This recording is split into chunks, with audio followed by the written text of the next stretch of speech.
Vós morrestes relativamente à lei, por meio do corpo de Cristo, para pertencerdes a outro, a saber, aquele que ressuscitou dentre os mortos, a fim de que frutifiquemos para Deus. Esse é o caminho de Deus, não tirar a sua lei, porque a lei é a expressão da sua santidade, ela permanece para todo o tempo, mas Deus nos tira de debaixo dela e nos une a seu Filho, que é tão exigente quanto a lei, mas Ele me compreende, Ele me dá forças, Ele me dá graça, misericórdia, para que eu possa viver esse mundo de maneira agradável a Deus. Que plano maravilhoso, não é? E aí então, agora Paulo vai responder o que é que acontece quando alguém tenta agradar a Deus debaixo da lei. Quando alguém tenta viver debaixo da lei para agradar a Deus. É o restante do capítulo 7. A primeira coisa que Paulo nos diz é que quem quiser fazer isso vai descobrir que a lei, na verdade, mata. E ele fala aqui, esse é um dos capítulos mais difíceis de interpretar da carta aos Romanos, mas boa parte dos intérpretes nos dizem que Paulo está falando aqui como um judeu, ele mesmo era judeu, piedoso, temente a Deus, lá no deserto, naquele dia em que Deus deu a lei, que eu acabei de ler para vocês, os 10 mandamentos. E ele narra a experiência, primeiro, de euforia do judeu. Deus nos deu a lei, o caminho de vida. E de repente ele começa a pensar, começa a viver e diz: mas espera aí, isso aqui não é vida não, isso é morte. E um conflito se instala no seu coração, até que finalmente ele grita: quem é que vai me libertar disso? E a resposta está pronta na boca do apóstolo Paulo: Jesus Cristo. Veja como ele descreve essa experiência de quem quer viver debaixo da lei. Primeiro vai descobrir que a lei traz morte. Verso 7. Que diríamos, pois? É a lei pecado? De modo nenhum. Mas eu não teria conhecido o pecado senão por intermédio da lei. Pois eu não teria conhecido a cobiça se a lei não dissera: não cobiçarás. Mas o pecado, tomando ocasião pelo mandamento, despertou em mim toda sorte de concupiscência, porque sem lei está morto o pecado. Outrora sem a lei eu vivia, mas sobrevindo o preceito, reviveu o pecado e eu morri.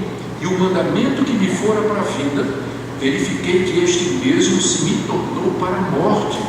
Porque o pecado, prevalecendo-se do mandamento, pelo mesmo mandamento me enganou e me matou. Por conseguinte, a lei é santa, o mandamento santo, justo e bom. Acaso o bom se me tornou em morte? De modo nenhum. Pelo contrário, o pecado, para revelar-se como pecado, por meio de uma coisa boa, causou-me a morte, a fim de que pelo mandamento se mostrasse sobremaneira maligno.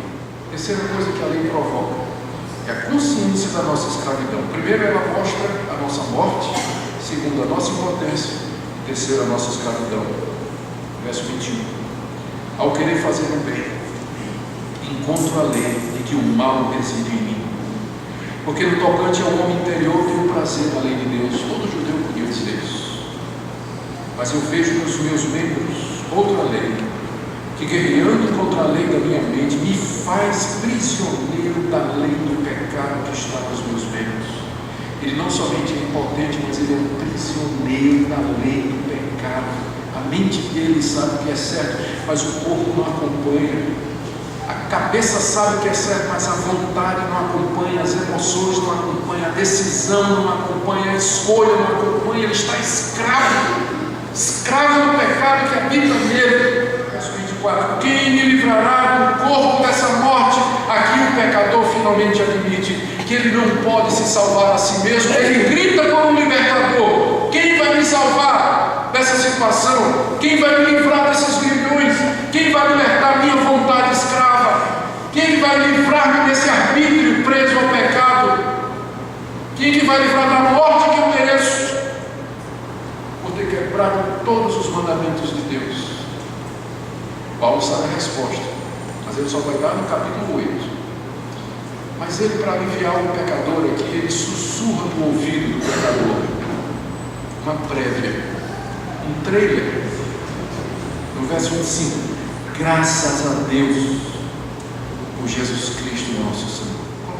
Em Cristo Jesus agora já nenhuma condenação há para quem está nele. Verso porque a lei do Espírito da vida em Cristo Jesus te livrou da lei do pecado e da morte. O que é a lei do pecado e da morte?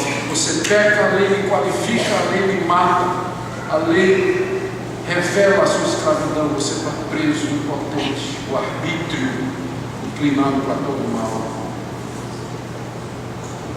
E é nesse contexto que o Evangelho é boas novas. Só agora a gente pode falar a justificação pela fé. Só agora a gente entende porque Deus mandou Jesus Cristo.